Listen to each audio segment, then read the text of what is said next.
නමෝ තස්ස භගවතු අරහතෝ සම්මා සම්බුද්දස්ස නමෝ තස්ස භගවතු අරහතෝ සම්මා සම්බුද්දස්ස නමෝ තස්ස භගවතු අරහතෝ සම්මා සම්බුද්දස්ස අප්පකාතේ මනුස්සේසු යේනා පාරගාමිනෝ අතහායන් ඉතරා පජාතිර මේවානුධාවති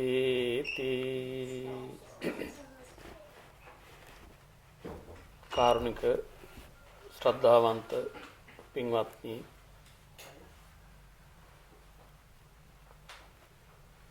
අද මේ පින්වතුන්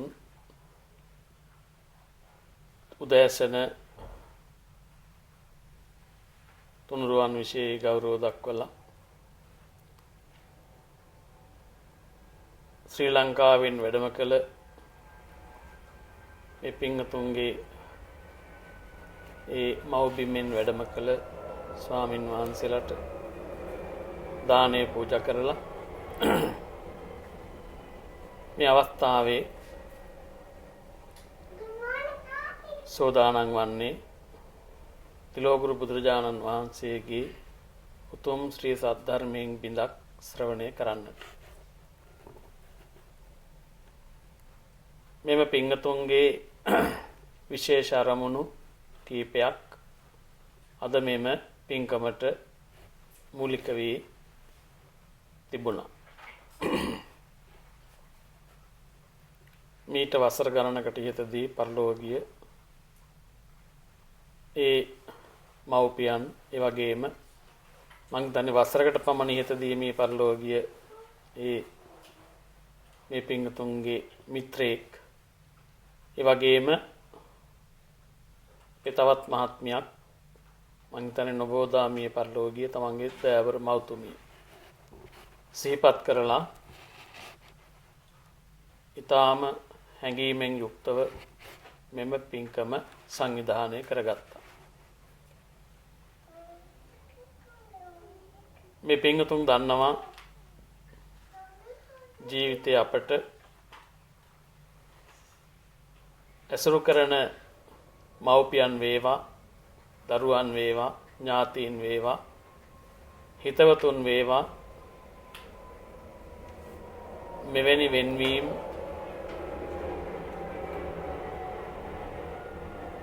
අනන්තවත් සිදුවෙන බව. ඒ වගේම ජීවිතයේ එක් විටක් හෝ මේ වගේ අත්දැකීම් වලට අපි මේ වෙන විටත් මුහුණ දීලා ඇති බව. තිලෝගුරු බුදුරජාණන් වහන්සේගේ සද්ධර්මයේ පින්වත්නි, අපිට මේ සෑම ජීවිතයේ වේසකාරී සිද්ධියකටම හේතුවත් ඒ වගේ නිදහස් වෙන ආකාරයත් සැබවින්ම දේශනා කොට වදාළා. විශේෂයෙන් මේ පින්වතුන් අපේ ශ්‍රී ලංකාවන මව්බිමෙන් ඈත දුර බැහැර මෙම මැද පෙරදිගට අයත් මෙවැනි රටක රැකියාවන් වල නියුක්ත වෙමින් අතරින් පතර හෝ ස්වාමින් වහන්සේලා හමු වීමෙන්, මුණ ගැසීමෙන් අපේ ලංකාවේදී, අපේ රටේදී අපිට කර නොහැකි, අපි කරගන්න ඒ උසස් කුසල ධර්ම මේ පින්වතුන්ට මෙම රටේදී කරගන්න ලැබෙනවා. ඉතින් මේ වාග්ය මෙවරත් උදා කරලා දෙන්නට මූලික වුණා අපේ පින්වත් ලතා මහත්මිය, ඒ වගේම ධර්මප්‍රිය ඒ මහත්මයා සහ මහත්මිය ඇතුළු පිරිසක් විසින් අපේ ගරු නායක ස්වාමීන් වහන්සේට මතක් කරලා අපිටත් සිහිපත් කරලා මෙම අවස්ථාව උදා කර දුන්නා. බොහෝ විට දුර බැහැර රටක මේ වගේ රැකියාවක අපි යෙදී වාසය කරන කාල පරිච්ඡේදයකදී අපිට තෙරුවන් ඇසුරු කරන්න ඉඩකඩ ලැබෙන්නේ ඇත්තටම කලාතුරකින්. අපි අපේ රටේ ඉන්නකොට නම් නිතර අපි හිතුණු හැම විටකදීම තෙරුවන් ඇසුරු කරනවා, බෝධි පූජාවන් වලට සහභාගී වෙනවා. බොහෝ දිනවල අපි පන්සල් යනවා. හිතුණාම වන්දනාවේ ගිහිල්ලා ශ්‍රී මහා බෝධිය වගේ උතුම් තැන් අපි වන්දනා කරගන්නවා. නමුත් මේ වගේ දුර බැහැරක රටකදී අපිට මේ අවස්ථාවන් අල්පයි. ඉතින් ඒ අල්ප බව දුර්ලභමින් මෙවැනි අවස්ථාවක් ලැබීම ඔය පින්වතුන්ටත් ලද භාග්යක්. අපිත් මේ වගේ දුර බැහැර සේවය කරන පින්වතුන්ට මෙවැනි අවස්ථාවක් සලසා දීමට ලැබීම අපටත් සතුටක් භාග්යක්. ඉතින් මේ පින්වතුන් දන්නවා බුදුරජාණන් වහන්සේ වදාලා පින්වත්නි අපි මේ ලබා උපන් ජීවිතය උතුම් දුර්ලභ මනුස්ස ජීවිතයක් බව. මේ උතුම් මනුස්ස ජීවිතය අහේතුකව නෙවෙයි අපිට ලැබුණේ සසර බොහෝ කරන ලද යහපත් වූ කුසල ධර්ම වල බලයෙන්. ඒක බෞද්ධ වශයෙන් අපි විශ්වාස කරනවා. බුදුහාමුදුරුවෝ කෙරෙහි තියෙන විශ්වාසය මත. ඒ භාග්‍යතුන් වහන්සේ අපිට වදාලා අපි අද මේ සුවපහසු ජීවිත ලබලා තියෙන්නේ. ඒ වගේම කල්පනාව ඇති බුද්ධිමත් පරිසරයක් ජීවිතයක් ලබලා තියෙන්නේ. පින්වත්නි, පෙර අපි ඊට අවශ්‍ය කරන හේතු සම්පත් සකස් කරගත්ත නිසා. අද වගේම අපි පෙරත් ගුණවතුන්ට ගරු කරලා තියෙනවා, සිල්වතුන්ට ගරු කරලා තියෙනවා. බුද්ධ ශාසනයේ ගරු ස්වාමින් වහන්සේලාට දානි පූජා කරලා තියෙනවා. සමහර විට බුදුරින් වහන්සේලාට, මහරහතන් වහන්සේලාට, නික්ලේශී උතුමන්ට අපි දානි හැන්දක් හරි පූජා කරලා ඇති. බණපදයක් අහලා ඇති. දෙමෝපියන්ට සලකලා ඇති. යුතුයකම් ඉටු කරලා ඇති. ඒ වගේ ආනිසංසයක් ලෙසයි පින්වත්නි අද අපි වේසකාරී නොවන පරිසර ලැබලා තියෙනවා. හොඳ මව්පියෝ ලබන්නට නම්, හොඳ මව්පියන් ඇසුරු කරන්නට නම් අපි හොඳ දරුවන් වෙලා ඉඳලා ඇති පෙර ජීවිතවල. ඒ වගේම බුද්ධිමත් බවක් ලබලා තියෙන්නේ. ඒ බුද්ධිමත් බව ලබන්නට ඕනෑ කරන කුසල ධර්ම, විශේෂයෙන් වැඩිහිටියන්ට ගරු කිරීම, මව්පියන්ට සැලකීම, ගුණවතුන්ට සැලකීම, පිදිවුත්තන් පිදීම, මේ වගේ කුසල ධර්ම වල යෙදিলা ඇති හේතු සම්පත්තියක් නිසා තමයි අපි බුද්ධිමත් බවක් ලබලා තියෙන්නේ. ඒ වගේම අනුන්ට ඊර්ෂ්‍යා නොකර අනුන්ගේ සැපතේදී සතුට වෙන්න පුළුවන් මුදිතා ගුණය සසර පුරුදු කරලා තියෙනවා. තව කෙනෙකුට ඊර්ෂ්‍යා කරන්නේ නැහැ. Tamanට නැතත් තව කෙනෙකුට ලැබෙනකොට අසතුටටපත් නොවි සතුටටපත් වෙලා තිබෙනවා. පින්වත්නි, අනුන්ට ඊර්ෂ්‍යා කරන, අනුන්ගේ සැපතේ අනුන් පිළිබඳ ඒ විදියට හිතන්න පුරුදු වෙන අය බුද්ධ දේශනාව හැටියට බොහොම අසරණවයි උත්පත්ති ලබන්නේ. දුකී භාවයක උත්පත්ති ලබන්නේ. ඒ වගේම විරූපී භාවයන් ලබන්නට වෛරය, ක්‍රෝධය වගේ සිත් වලින් මේවාට අවශ්‍ය කරන පසුබිම් සකස් වෙන්නේ. ඉතින් අපි ඒ වගේ වැළකීලා අපි සතුරන් මිතුරන් කියලා ભેදයක් නැතුව පෙර අපි කාටත් එක හා සමසිතින් මෙත් වඩලා තියෙනවා. එහෙම නැත්නම් අපිට මේ தත්වයන් උදා වෙන්නේ නැහැ. ඉතින් ඒ නිසා ඒ වගේ වටිනාකම අදත් අපි අලුත් කර ගන්නවා, සිහි කර ගන්නවා. මේවා ජීවිතයකට අවශ්‍ය කරන ධර්ම. සසර නිවන් දක්නාත් එක්ම අපිට පින්වත්නි හොඳ ජීවිත ලබන්න ඕනේ. හොඳ පරිසර ලබන්න ඕනේ. හොඳ මව්පියන් ලබන්න ඕනේ. මිතුරන් ලබන්න ඕනේ. හැබැයි හේතු සම්පත්තියක් නැතුව ඒවා ලබන්න බෑ. අපි ඒ හේතු සපයාගෙන තියෙනවා නම් ඒ ඵලයන් ලැබෙන එක ස්වාභාවිකයි. ඒ තමයි ධර්මය.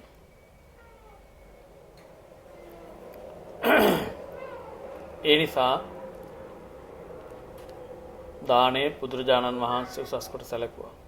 සීලය තවත් උසස් කොට සැලකුවා.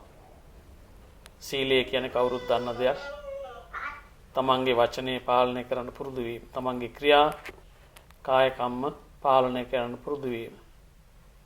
පාලනය පුරුදු කිරීම පින්වත්නි තිරසං ආදී පහත් ගතිවලට අදාළ උත්පත්ති ලබන්නට තියෙන ඉඩකඩ වළකිනවා. පාලනය අවශ්‍යයි. ඒ පාලනය පුරුදු කිරීම තමයි සීලයෙන් කෙරෙන්නේ. ඒ වගේම අපිට සුගතිවල උත්පත්ති ලබන්න හේතුකාරක වෙන බව බුදුහාමුදුරුවෝ වදාළා. සීලං සග්ගස්ස සෝපානං ස්වර්ගයට සුගතියට මග සීලයයි.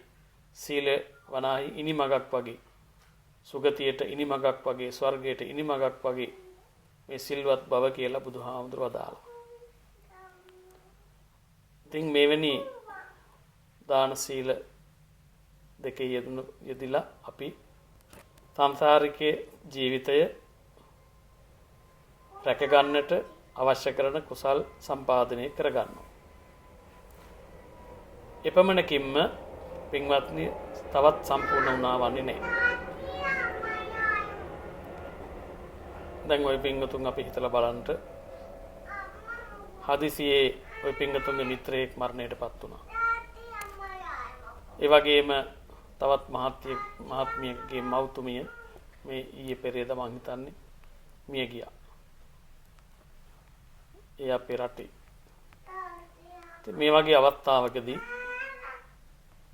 අපිට දැනෙනවා පෙනෙනවා අපි බොහෝ මානසික වෙහෙසවල් වලටපත් වෙනවා. ඒ වගේම පින්වත්නි අර එක අවස්ථාවක බුදුහාමුදුරුවෝ දෙක වදාලා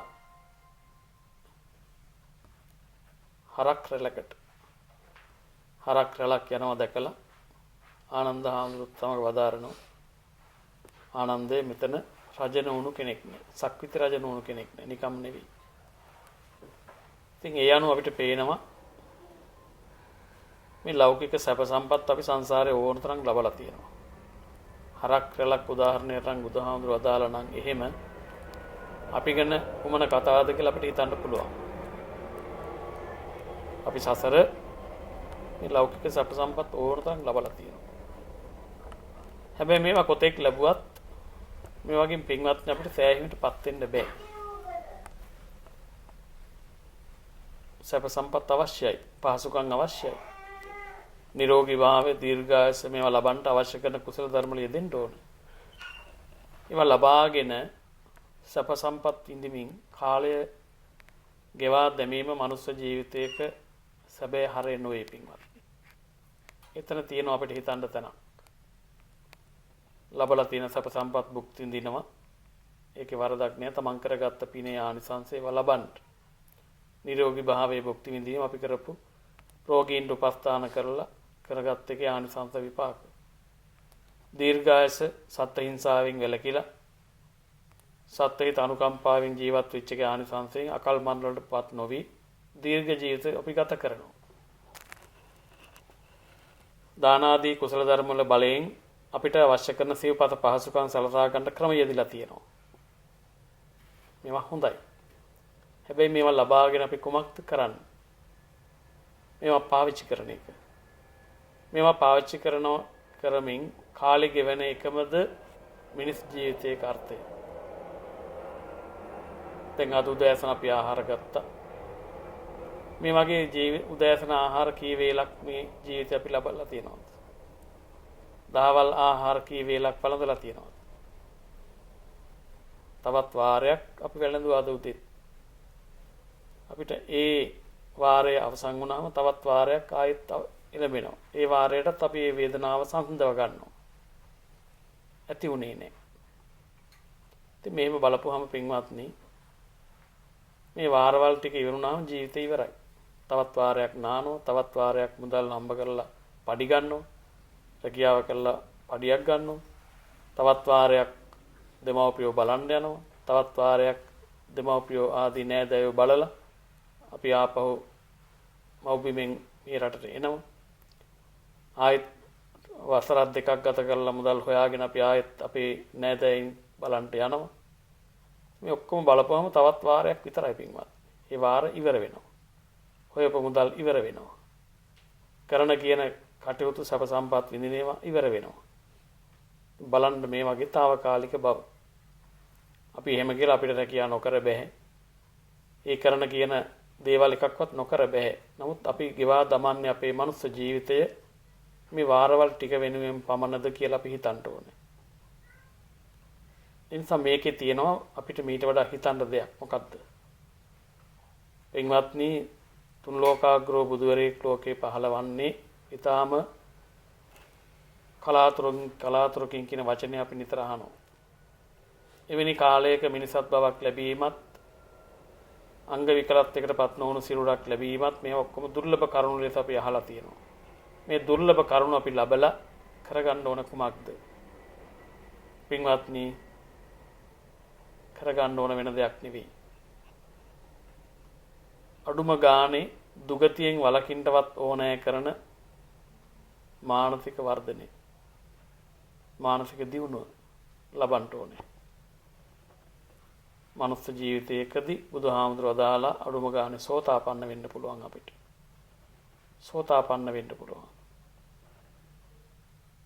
බුදුහාමුදුරන්ගේ ධර්මයේ හොඳට වැටහෙනකොට අපිට පුළුවන් සක්කාය දිට්ඨි විචිකිච්ඡා සීලබ්බත පරාමාස කියන මේ සංයෝජන බැමි තුන, සසර බැමි බැඳ තබන බැමි 10ක් ඇති බව බෞද්ධ අපි දන්නවා. මේ වගේම ප්‍රධාන තුන, පළවෙනි සංයෝජන හේවත් බැඳීම් තුන, බන්ධන තුන සක්කාය දිට්ඨි විචිකිච්ඡා සීලබ්බත පරාමාස. මේ වගේ මේ ගිහි ජීවිතය ගත කරන පින්වතුන් වශයෙන් අපිට මේ අධීරයටවත් මේ අවස්ථාවටවත් අපි අපේ මනස දියුණු කර ගන්න ඕනේ. එතකොට පින්වත්නි, ඔහු සතර අපායට වැටෙන්නේ නැහැ නියත වශයෙන්. ඔහුගේ උත්පත්ති මනුස්ස දිව්‍ය ආදී සුගතියමයි.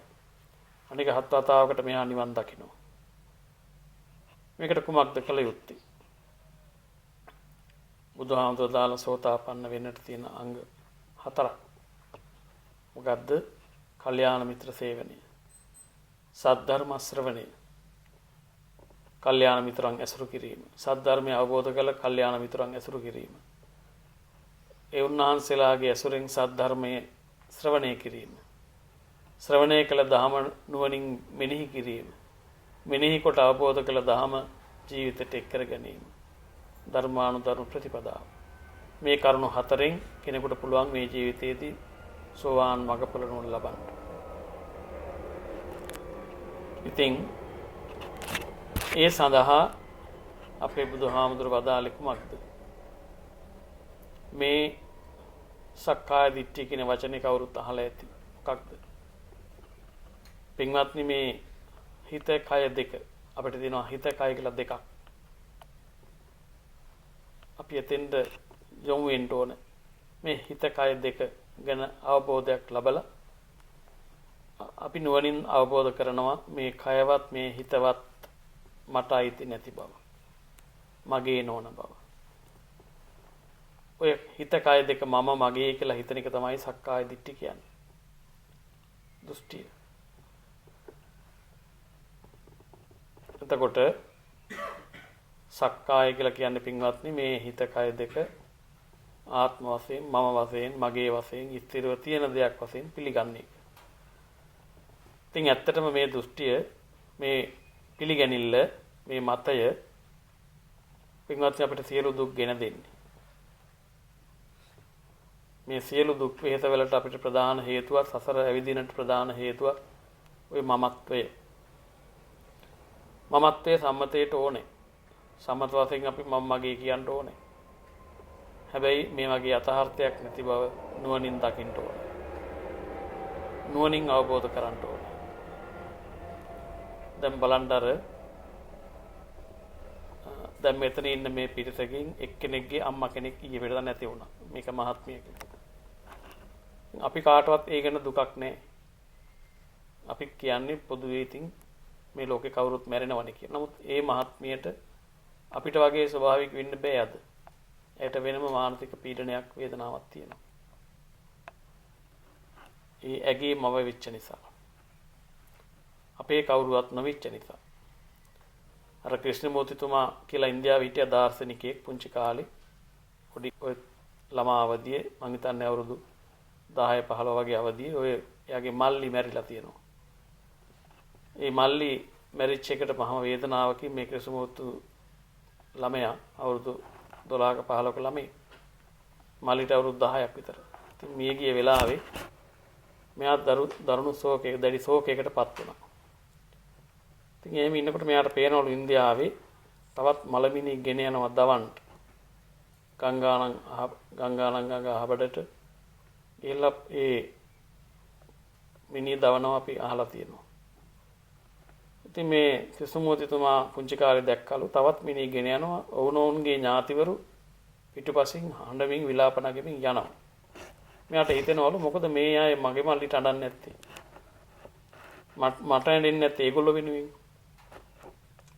මෙයාට ඒ පුංචි කාලෙත් හිතනවලු මෙයා දාර්ශනිකයෙක් සසර දියුණු කරපු පින තියෙන කෙනෙක්, නුවණ දියුණු කරපු කෙනෙක් වෙන්න පුළුවන්.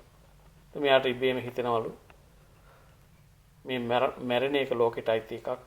දුක තියෙන්නේ මැරෙන එකේ නෙවෙයි මගේ කියන මමත්වය තුළ. මගේ මල්ලි වෙච්ච නිසා මට ඒ ගැන දුකයි. ඔවුනොවුන්ගේ තම තමන්ගේ කෙනා වෙච්ච නිසා ඒ අයට දුකයි. මරණය ලෝකෙට පොදු එකක්. එතකොට හොඳට ඒක සත්‍ය වෙනවා. තොටිල්ලේ ඉන්න පුංචි දරුවා අපි හිතමු ගෙදර ඉන්න අම්මා මැරුණා. දරුවා ඉපදිච්ච පුංචි කාලේ අපි හිතමු අම්මා මැරුණා. අර දරුවාට මල ගෙදරක් නෙවෙයි. එයා අපූර්වට කිරි බොනෝ නිදා ගන්න. ලැබෙන කොහෙන් හරි ඒ දෙන ආහාරයක් අරගන්නවා චුට්ටි දරුවා. එයාට තව මගේ අම්මා කියලා අයිති කරගෙන තහවුරු කරගෙන මනසේ රැඳිච්ච ලකුණක් නැහැ. අපූර්වට ඒ දරුවා එයාට මල ගෙදරක් නෙවෙයි. එයාට ශෝක වෙන්න කාරණයක් නෙවෙයි. තාම ඔහු මමත්වයෙන් අයිති කරගත්තේ නැහැ ඒ අවදී. එතකොට අපිට පේනවා පින්වත්නි මෙන්න මෙතන තියෙනවා අවබෝධ කළ යුතු ධර්මයක්. මොකක්ද? බුදුහාමුදුරුවෝ දාලා යම් කෙනෙකු මේ රූප වේදනා සංඥා සංකාර විඥාන කියන අපි මම කියලා හිතාන ඉන්නේ මේ ස්කන්ධ පහ නිවැරදිව අවබෝධ කළොත් ඒ වගේ ඇතිවීම සහ නැතිවීම නුවණින් අවබෝධ කළොත් ඔහුට සක්කාය දිට්ඨිය අතහැරෙනවා. මේ රූප වේදනා සංඥා සංකාර විඥාන කියන මේ කාරණා පහ පින්වත්නි අපි සමස්තයක් වශයෙන් එකක් ලෙස ගන්න එක තමයි මම කියලා අපි පිළිඅරන් තියෙන්නේ. දැන් උදාහරණයකට හිතන්නකො මෙහෙම. දැන් මේ ඉන්න අපි නිවස. මේ ඉන්න නිවස අපි නිවසක් කියලා කලකනවා. ඒක සම්මතයක්. නමුත් මෙතෙන්ට අපි නිවසක් ගෙනාවේ නැහැ. මෙතෙන්ට ගෙනාවේ මේ නිවස හදන්න කවුරු හරි හදපු අය අවශ්‍ය කරන ද්‍රව්‍ය. මේ නිවසට අවශ්‍ය කරන දව එහෙම නැත්නම් ගඩොල් වර්ග සිමෙන්ති ආදී අවයව ගෙනාවේ. ඒ අවයව සමූහය එක් වුණා. ඒ අවයව සමූහය එක් කරලා නිවස කියලා එක නමකින් පසුව අපි හැඳුන්වනවා. නමුත් නිවස කියලා හැඳුන්වුවාට නිවස කියලා පෙන්වන්න දෙයක් නැහැ අවයව වලින් තොර වූ. හොඳට බලන්න.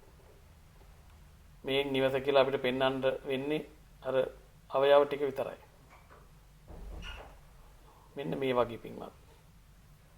බුදුහාමුදුරුවෝ මේ මම කියන එක කාරණා පහක එකතුවක් බව අපිට ඉදිරිපත් කළා.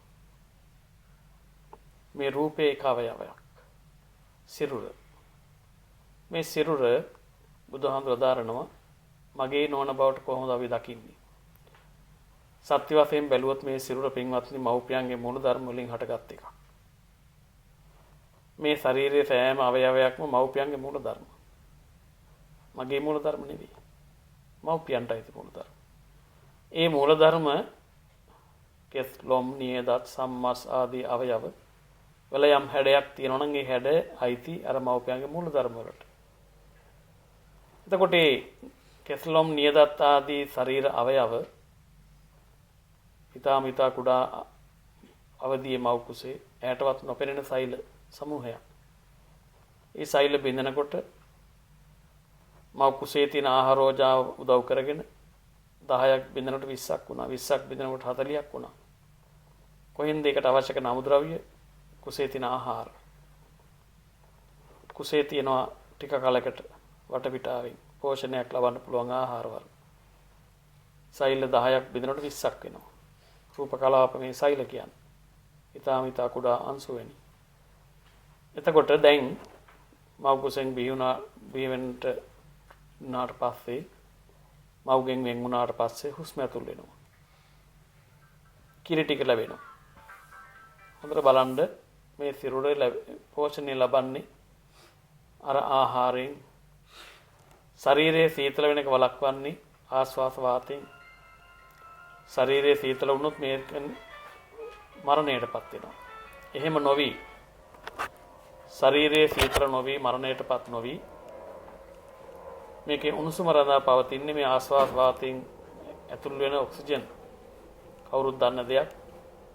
ආහාරවල තියෙන රසයෝජාවත් මිශ්‍ර වෙලා දැවිලා වෙනහළු වලදී එකතු වෙලා හෘද වස්තුවට එකතු වෙලා දැවිලා මුළු ශරීරයේම සෛලයක් ගානේ දැවිලා මේ ආහාරෝජාව සහ ඔක්සිජන් වාතය එකතු වෙලා මිශ්‍ර වෙලා දැවිලා තමයි ශරීරය තුළ උණුසුම සහ ශක්තිය ගොඩනැගෙන්නේ. මේ සෛලයක් ගානේ ශක්තිය කොටු වෙනවා. උණුසුමෙන් ඒ සෛල පහළ වෙනවා. පහළ වෙන්න අවශ්‍ය කරන අමුද්‍රව්‍ය කුසට ආහාර වශයෙන් එකතු වෙනවා. ආහාර කියන්නේ ඒකයි. ආහරණය වෙනවා. දිරනකොට මේ ශරීරයේ සෛල කොටස් අලුතෙන් ගොඩනැගෙන්නේ අපේ කුසේ තියෙන ආහාරයේ අන්පරිද්දකටපත් වෙලා.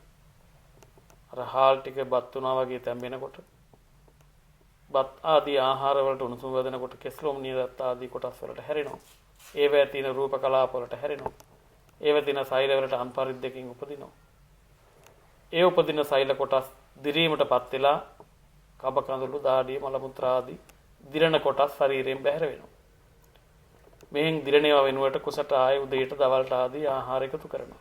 වතුර එකතු කරනවා. ආස්වාද ප්‍රාස්වාස කරනවා. එතකොට බලන්න ප්‍රාස්වාසයෙන් පෙන්වන්නේ දිරණව දිරපුව පිට වෙන බව. ආස්වාසයෙන් පෙන්වන්නේ ඒ වෙනුවට අලුතෙන් හැදෙන බව. මේ ශරීරයේ උණුසුම පහළ වෙන බව. නැවත නැවත උණුසුම පහළ වෙනවා. නැවත නැවත ශරීරයේ සෛල රූප කලාප කොට නැගෙනවා. නැවත නැවත දිරනවා. දිරණ නිසා ඒවා නවදුරකින් ජරා වශයෙන් බැහැර වෙනවා. නැවත නැවත අපි ආහාර වතුර හුස්ම ගන්නවා. කොහොමද මම කියන්නේ මේ සිරුරට? හොඳට බලන්න මේ සිරුර මව්පියන්ගේ මුණුදොර වලින් හටගත්ත මේ සිරුරෙහි තියෙන සෛල වර්ග 32ක් තියෙනවා. කෙස් ලොම් නියදත් සම්මස්නහර. ওই විදියට පිටසෙම සරවලේ දහඩිය වතුර කොටස්. ওই විදිහට කොටස් 32ක් මේ සිරුරෙහි. ඒ සිරුරේ කොටස් 32කට අයිති කොටස් මා වෙනුවෙන් උපදිනවා කියලා දන්නේ නැහැ. අහවලා වෙනුවෙන් මේ කෙස් ලොම් නියදත් ක්‍රියාත්මක වෙන්නේ කියන්නේ ඒ වගේ අවයවවල අවබෝධයක් නැහැ. ඒවා උපදිනවා, දිරීමටපත් වෙනවා, නැසෙනවා. අනතුරුව නැවත නැවත ආහාර ආදී ප්‍රත්‍යයෙන් හැදෙනවා. ඒ කොතෙක් හැදුනත් නිතර දිරීමටපත් වෙනවා. තියෙන වෙලාවක් නැහැ පින්වත්. තියනවා කියලා හිතන්න වෙලාවක් නැහැ මේ සිරුර. වහවහ ඉපදෙමින් වහවහ වෙනස් වෙනවා කියලා අපේ බුදුහාමුදුරුවෝ දාලා පේන පින්ඩූපමං රූපං. රූපේ පෙන පිටක් බඳුය. පෙන බිබුළු බිනි බිනි යනකොට ආය පහළ වෙනවා. පහළ වෙනවා බිඳෙනවා ආය පහළ වෙනවා. ඔය වක්කඩක් ළඟ එහෙම දැකලා ඇති අපි ගම් වල ඉන්නකොට කුඹුරු වල. වතුර වැටෙන තැන් වල පෙන ගොඩවල්. බත් ඉදෙනකොට අපි දකිනවා පෙන ගොඩවල්. ඒ පෙන බිබුළු බිනි බිනි යනවා ආය පහළ වෙනවා. වෙන මුල් නැති වෙලාවකුත් නැහැ. තියෙන වෙලාවකුත් නැහැ.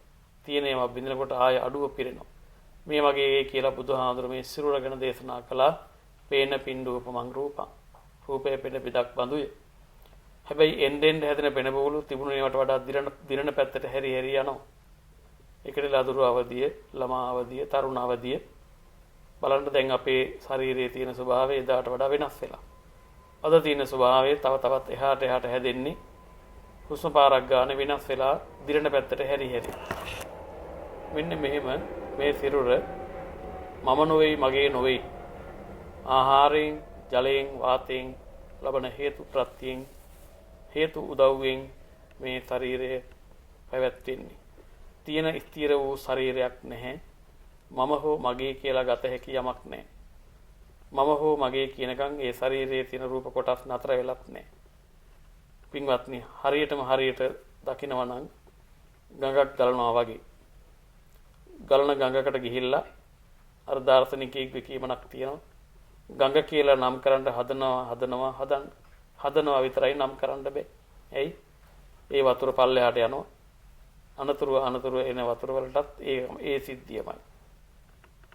ඔන්න ඔය අනිත්‍ය කියන වචනේ ඔය පිටුතුන් අහලා ඇති. බුදුහාමුදුරන්ගේ දේශනාවේ ප්‍රධාන අර්ථයක් තියෙන බුදු දේශනාව කැටි වෙච්ච වචනයක් මේ අනිත්‍ය. නවත්තන්න බෑ. පින්වත්නි, නම් කරන්න වෙලාවක් නෑ. අල්ලන්න බෑ. අල්ලන්න හදනකොට වෙනස් වෙලා. වේගයෙන් වෙනස් වෙනවා. ඒක අපිට සාක්ෂි දරනවා මේ ආස්වාද ප්‍රාස්වාසය. නිරතුරුව සිදු වෙනවා. අපි හිතුවත් නොහිතුවත් ඇලදොල ගංගා ගලනවා වගේ. අපි ගලන වෙලාවට විතරක් නෙවෙයි මහවැලිය ආදී ගංගා ගලන්නේ. ඇලදොල ගංගා ගලන්නේ. අපි හිතන කොටත් ගලනවා, නොහිතන කොටත් ගලනවා. ඒ වගේ අපි මේ ශරීරය ගැන අනිත්‍යයි කියලා වෙනස් වෙනවා කියලා හිතන කොටත් නොහිතන කොටත් නොහිතන හැම විටකමත් මේ සිරුර වෙනස් වෙනවා. වෙනස් වෙන වාරයක් පාසා අලුත් හේතුන්ගෙන් සැකසෙනවා. මම නෙවෙයි මගේ නෙවෙයි. ඔන්න ඔහොම පින්වත්නි දර්ශනයක්. මේක දර්ශනයක්, බුදුහාමුදුරගේ ධර්මයේ නුවණින් දර්ශනය කිරීම. එතකොට මේක වැටහෙනකොට පින්වත්නි මමවත් මට නැත කියලා වදාළනේ බුදුහාමුදුර එක තැනක. මමවත් තමාවත් තමාට නැත කියලා. අත්තාහි අත්තනෝ නාතු. ආයතනක වදාලා උත්තාමති ධනම්මති ඉති බාලෝ යන්නේ. අත්තාහි අත්තනෝ නත්ති. කෙනෙක් හිතනවා මගේ දරුවෝ මම ඉන්නවා, මට පුත්‍රයෝ ඉන්නවා, ධනෙ තියෙනවා, මට ගොඩක් සම්පත් තියෙනවා. නමුත් බුදුහාමුදුර වදාරනවා අඥානයා එහෙම මෝඩයා හිතනවා එහෙම. මමත් ඉන්නවා, මට ගොඩක් දේවලුත් තියෙනවා. උත්තාමති ධනම්මති පුත්‍රයෝ ධනෙ ඇත. ඉති බාලෝ විහඤ්ඤති මුලාවටපත් වූ මිනිසා එහෙම හිතනවා. නමුත් අත්තාහි අත්තනෝ නත්ති. මේවත් තමාට නැත. එසේනම් පුත්‍රයෝ කොයින්ද, ධනෙ කොයින්ද? මෙන්න මේ ටික හොඳට වැටහෙනකොට පින්වත්නි එහෙමනම් අපිට කොහෙන්ද මේ මම මගේ කියන සිතිවිල්ල දැඩිව පහළ වෙන්නේ? මෙන්න මේක හේතුවක්. ජීවිතයක් නේද? ජීවිතයක් පින්වත්නි මෙවැනි සිරුරු ලබලා අපි මම මගේ මම කියලා හිතාම තමයි ඉඳලා මැරිලා ගියේ. දැක්කේ නෑ, ධර්මය අවබෝධ කළේ නෑ, පෙර ජීවිතවලදී ඒක වැඩුණේ නෑ. ඒ නිසා රූපය අතහැරුණා, මගේ කියන මතය සැඟවුණා. යටපත් වුණා සිතෙහි. නැවතත් ඊළඟ ජීවිතයක් ලැබුවහම දන්නේ නෑ මම මගේ කියන තාම. පුංචි කාලේ මගේ දරුවෝ, මගේ මව්පියෝ, මගේ නිවස, මගේ නෑදෑයෝ කියලා තාම වෙන් කරගෙන නෑ. ටිකෙන් ටික අර චුට්ටි දරුවා මේ ඇහැට වැටෙන ලෝකේ හරියට කණ්ණාඩියකට ඡායාව වැටෙනවා වගේ මේ ඇහි තියෙන පැහැදිලිතාවයට ඉදිරියෙන් ඇති වස්තු වල හේවණලි වැටෙනවා. ඡායාව වැටෙනවා. මේ ඡායාවල් මොනවද, කවුද, කින්ද මන්ද කියන්නේ එයා දන්නේ නැහැ. දැන් චුට්ටි කාලේ චුට්ටි දරුවෙක් අපි හිතන්නකො අටමස්ථානේ වදින්න එක්ක යනවා කියලා අනුරාධපුරේට. ඉතින් අපිට නම් අටමස්ථානේ වැන්දා කියලා මතකයක් ඉතුරු වෙනවා. අර චුට්ටි දරුවට එහෙම එකක් නැහැ. ඉතුරු වෙච්ච මතකයක්. කණ්ණාඩියක් කරගෙන ගියා වගේ. කණ්ණාඩියක් කරගෙන ගිහිල්ලා අපි හැමතැනම අටමස්ථානේ පෙන්නුවට කණ්ණාඩියේ ගෙදර ආපුවම කණ්ණාඩිය රැඳිච්ච දෙයක් නැහැ. වගේ අර චුට්ටි දරුවාගේ හිත, මනස. නමුත් කොහොමද අනතුරුව ටිකෙන් ටික ලොකු වෙනකොට මේව රැඳෙන තත්ත්වයන්ටපත් උනේ? අන්න පින්වත්නි, එතකොට අනුකරණයට අපි කොටු වෙනවා. අනුකරණය කියන්නේ අම්මලා, වැඩිහිටියෝ, තාත්තලා ඔය වැඩිහිටියයිගේ කරන කියන හිතන විදිහට හිතන්න කියන කරන්න පුහුණු කරනවා. මෙහෙම හිතන්න, මෙහෙම කියන්න. විහාරයට එක ගිහිල්ලා බුදුන් වන්දනවා අපි දන්නේ නැහැ. විහාරයට ගියාම වඳින්න ඕන කියන්නේ අපි දන්නේ. අම්මලා කියන හින්දා අපිත් ඒක කරනවා. දැන් අම්මලා නැතුව කරනවා. ඒ වගේම අනිකුත් දේවලුත් බැලුවොත් දත් මදින්න දන්නේ නැහැ, මුණ හොදන්න දන්නේ නැහැ. අම්මලා ඒවා කරලා පැත්තකට වුණා. දැන් තනියම වුණ හොදනවා. දැන් තනියම තට්ටික මැද ගන්නවා. බලන්න අනුකරණය වෙච්ච හැටි. ඒ වගේම ඒ අය අම්මා කියලා කියන්න පුරුදු කළා. අපිත් අම්මා කියන පුරුදු වුණා.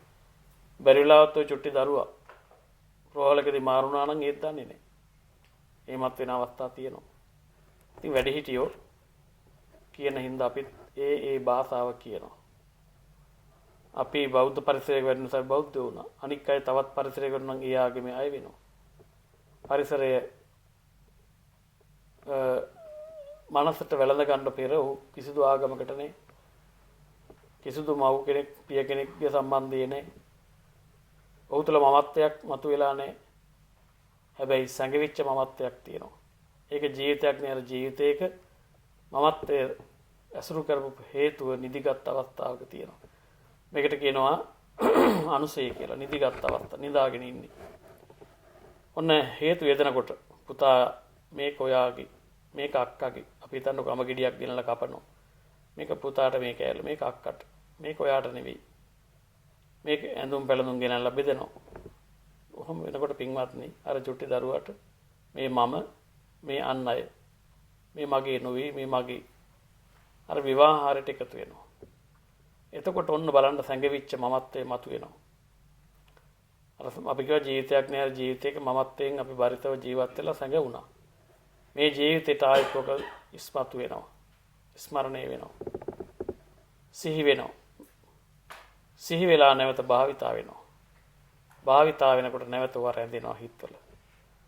මේ මතක ගබඩා කරන සෛලවල මොළේ ආදී තැන්වල ශක්තිය ඇසුරේ මේ ආහාර හුස්ම දැවිලා තියෙන ශක්තිය ඇසුරේ මතක ගබඩා වෙනවා පින්වත්. මතක ගබඩා වෙනවා. මේ ජීවිතය සම්බන්ධව දැන් අපිට අපේ ගෙදර අපේ ගම අපේ මව්පියෝ මේ මම මතකේ රැඳිච්ච ලකුණු.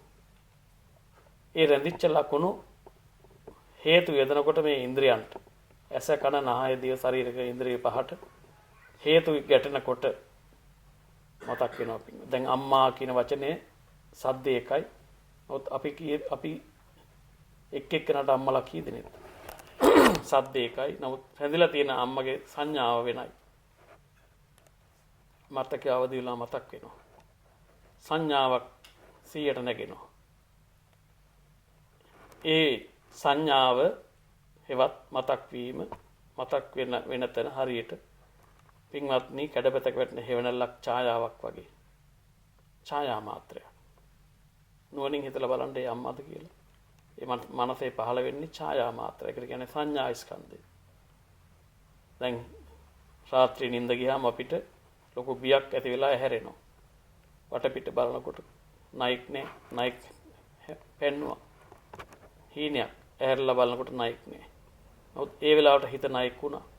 හිත මම වුණා. දැන් මම දුවනවා ණය අපන්නනවා. නමුත් හිතේ ස්වභාවය මේ හිතේ රැඳිච්ච මතක එක් අවස්ථාවක් තමයි හීනෙන් පෙරණේ. අනික් අවස්ථාවක වෙලදී මතක් වෙන්නේ. අනික් අවස්ථාව ඇහැට හේතුවක් ගැටිලා සිහි වෙන්නේ. මතක් වෙනවා. හැබැයි මතක් වෙන්නේ කොහොමද? මතකයේ රැඳිච්ච සංඥාව. ඒ සංඥාව සිතේ මතක් වුණාට සංඥාව කියන්නේ මොකද්ද? සංකේතයක්. සංඥා මාත්‍රයක්. අම්මා කියන වචනෙට අපිට දැන් සංකේතයක් තියෙනවා හිතේ මතක් වෙන්නේ. අර ද්‍රව්‍ය ශරීරයේ ඇසුරු කරගෙන ඇහි වැටෙන රූප ඡායාව පිළිබිඹුව කාරණයක් කරගෙන අපි අම්මා කියලා සංකේතයක් හිතේ දැන් තැම්පත් කරගෙන තියෙනවා. ඒ සංකේතය සිහි වෙනවා. ඒක තමයි සංඥා කියලා බුදුහාමුදුරුවෝ දාලේ. හඳුනන හිත. හැබැයි ඒ සංඥාවේ කිසිවක් නැහැ. මරීපකූපමා සංඥා. ඈත පේනවා වතුර වගේ මේ අවුව දවස්වල පාරවල අවුව වෙලාවලට. නමුත් ලං වෙලා බලනකොට වතුර නෙවෙයි. තවත් ඒ මිරිඟුව ඈතට ගිහිල්ලා. මිරිඟුව වතුර වගේ පෙනුනට වතුර නේ. ඒ වගේ සංඥාව කෙනෙක් දෙයක් වස්තුවක් සතෙක් වගේ හිතේ මැවිලා පෙවුනට ඒකේ යමක් නැහැ. මේ ආහාරවල ශක්තිය ක්‍රියාවෙන් මතකයේ රැඳිලා තියෙන ඒ මතක සංඥා සිහියට නැගෙනවා. එතකොට අපි කියනවා සංඥාවක් හැඳිනීමක් විඥාණය කියන දැනගැනීමෙන් සිතක් පහළ වුණා. සංඥාවක් විඥාණයෙන් දැනගත්තා. විඥාණය කියන්නේ පින්වත්නි දැනගන්න ස්වභාවය. සංඥාව කියන්නේ හඳුනන ස්වභාවය. වේදනාව කියන්නේ ඒ සංඥාව අරබය විඳිනවා. ඒ අම්මාරබය විඳිනවා, සතුට වෙනවා, දුක් වෙනවා. එක් එක් අවස්ථාවල එක එක විදිහයි. සංඛාරස්කන්ධය ඒ විඳින ස්වභාවයන්ගේ අඩු වැඩි ප්‍රමාණ අනුව අපි ලෝභ වෙනවා, අලෝභ වෙනවා. එක්කෝ තරහ යනවා, ද්වේෂ වෙනවා, අද්වේෂ වෙනවා, මෝහ වෙනවා, අමෝහ වෙනවා. සංඛාර කියන්නේ ඒ ගති. ඉතින් මේවා පින්වත්නි හේතුඵල වශයෙන් මේවා මතක් වෙනවා. එතකොට රූපයේ මම නොවන බව දැක්කා වගේම මේ හිතත් මම නොවේ පින්වත්නි. මේ හුස්ම ආහාර දැවිලා උපදින ශක්තියේ ක්‍රියාවෙන් මතකයේ රඳවාගෙන මතක් කරගන්නවා. ඒ ශක්තියේ ක්‍රියාවෙන් මතක් වෙනවා. ඇහැ කන නහය දිව ශරීරය කියන ඒවා දොරවල්. මේවා රූප, ශබ්ද, ගන්ධ, රස, ස්පර්ශ ගැටෙනවා. ගැටිලා සිහියට නැගෙනවා. මම සිහි කරනව නෙවෙයි.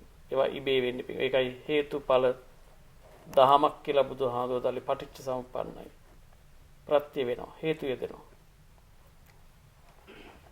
හේතු යෙදෙන හැටි බලන්න ඵල ඇති වෙන හැටි. හේතු යෙදෙනකොට ඵල ඇති වෙන හැටි.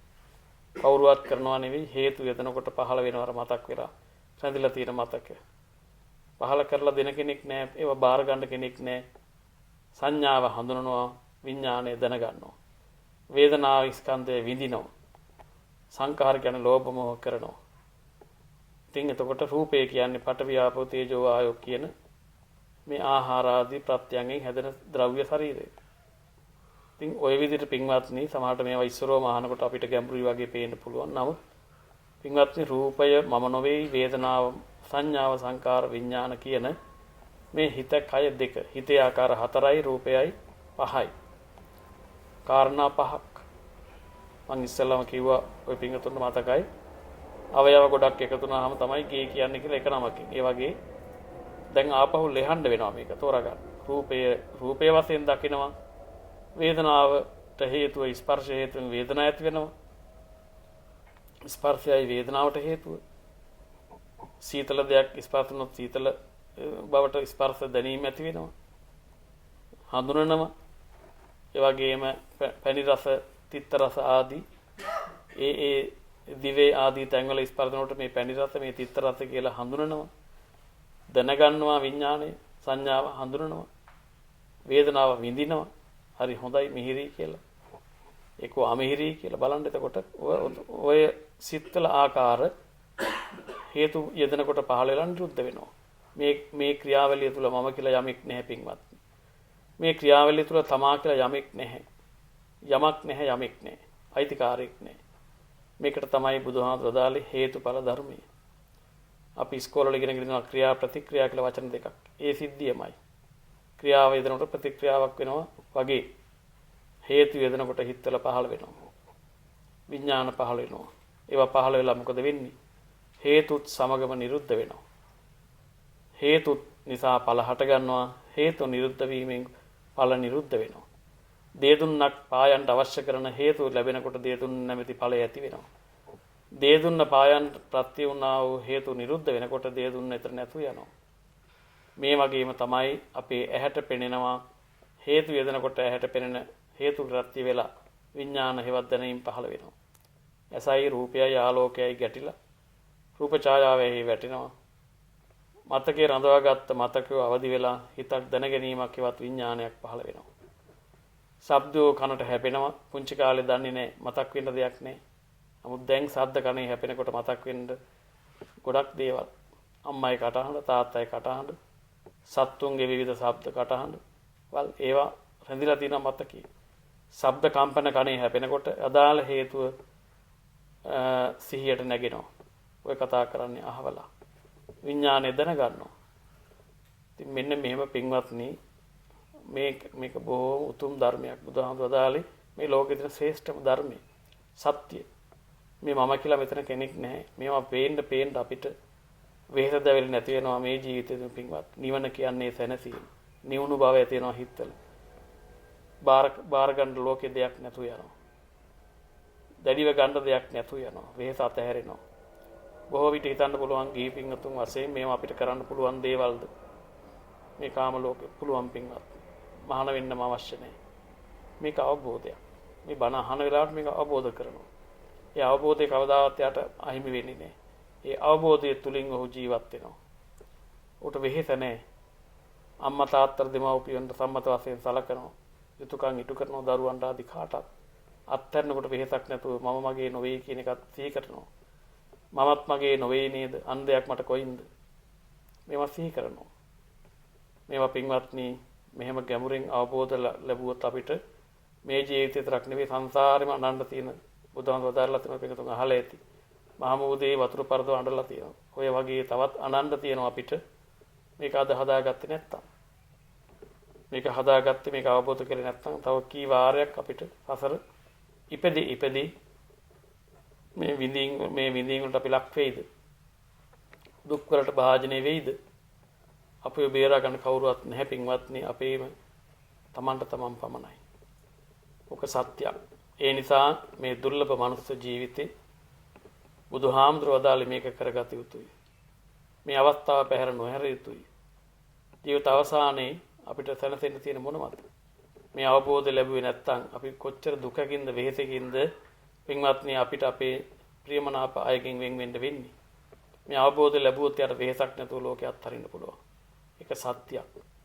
ඒ නිසා පින්වත්නි මොනතරම් සැප සම්පත් තිබුණත් අවසානයේ දුක නම් අපි අවසාන මොහොතේ ඉතුරු වෙලා තියෙන දුක විතර නම් අවසාන කාල පරිච්ඡේදය තුල අපි හීනයක් බල්ල හැරියා වගේ තමයි පින්වත්නි අපි ගත කරපු අතීතය.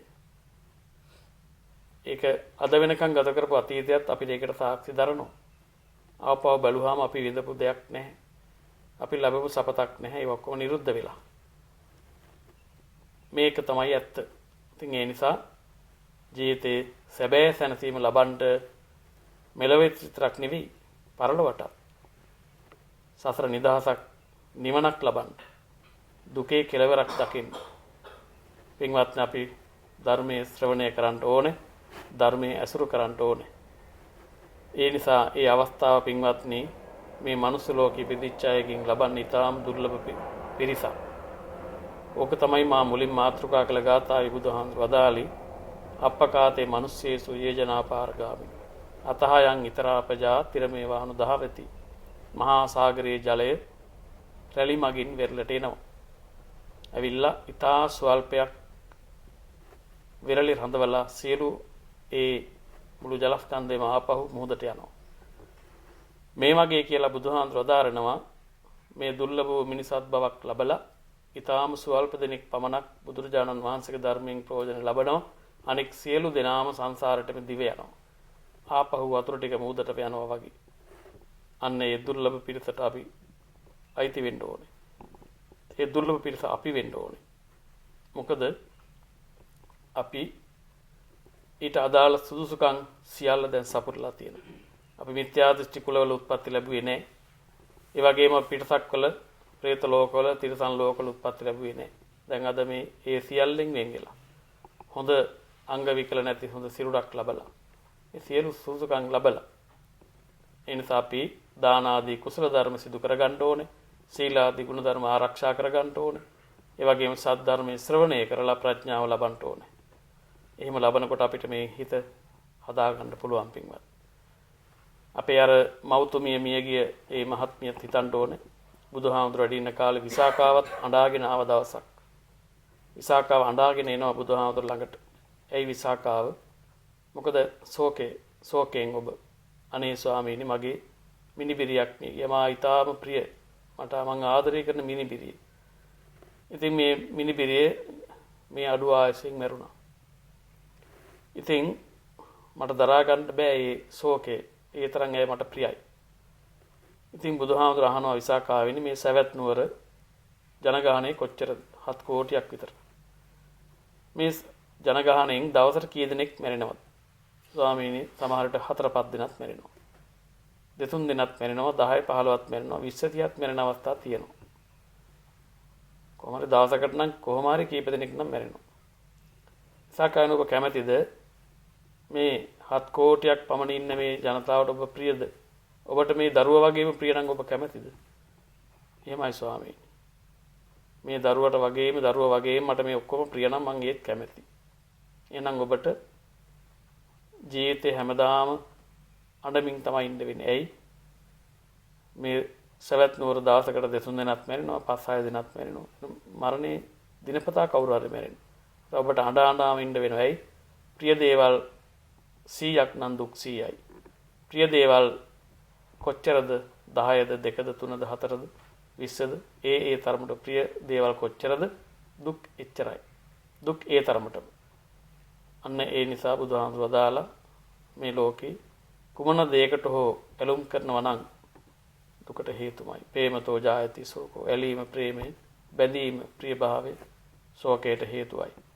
ප්‍රේමතෝ ජායති භයං. ප්‍රේමය නිසා ශෝක ප්‍රියභාවය නිසා ශෝක දුක් හට ගන්නවා. බය හට ගන්නවා. ප්‍රේමතෝ විප්පමුත්තස්ස. ඒ ප්‍රියභාවය නැත්තම්, ඇල්ම නැත්තම්, ප්‍රේමය නැත්තම් අර ශෝකේ නැහැ එතන. එතන ඒ බිය නැහැ. ඒ නිසා අපි අම්මට ආදරය කරන්න, අම්මට දෙමව්පියන්ට සලකන්න, කාටත් ස්වාමියාට භාර්යාවට දරුවන්ට යුතුයකම් ඉටු කරන්න, දහමත් අවබෝධ කරගන්න. එතකොට ඒවා දරා ගන්න පුළුවන් තත්යකට හිතපත් වෙනවා. දහමක් නැත්තම් දරා ගන්න බෑ. දහම අවබෝධ වෙනකොට එයාට පේනවා මේ මමවත් මට රැක ගන්න බෑ, මං කොහොමද අම්මා රැකගන්නේ? මම මේ මොහොතේත් මේ සිරුර දිර දිරා යනවා. අපි මේ බණ අහපු වෙලාවෙත්, බණ අහන වෙලාවෙත්, බණ නාහන වෙලාවෙත්, කොයි වෙලාවෙත් අර හිතන නොහිතන හැම විටම ගංගා ඇලදොල ගලනවා වගේ ඉන්න හැම විටම පින්වත්නි අපි දිර දිරා යනවා. මේ සිරුරවත් මට පාලනය කරගන්න බැරි කොට, මේ දිරණ එක වළක්වන්න බැරි කොට දිර දිරා යන්නේ කොහාටද? මරණයට.